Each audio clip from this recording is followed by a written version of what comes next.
తొందరపాటు మాట తిట్టు. ఎవరినైనా మన బంధువుల్ని మిత్రుల్ని నీలాపనిందలు వేసి తిట్టే ముందు బాగా ఆలోచించుకోవాలి. అలా అనవసరంగా నిందించిన వాళ్ళు రామాయణంలోనే బాధలు పడ్డారు మహానుభావులు, మామూలు వాళ్ళు కాదు.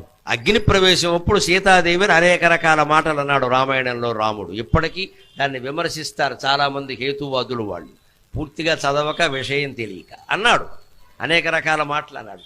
భర్తగా నిన్ను కాపాడాను నేను, నీ ఇష్టం వచ్చిన చోటుకి వెళ్ళొచ్చు అన్నాడు. అంతకంటే అవమానం ఉందా?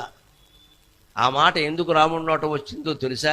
సీతాదేవి ఇంచుమించు అంత మాటనే లక్ష్మణుడిని అందమ్మ. గమనించండి, రామాయణం చదవకుండా మాట్లాడకండి.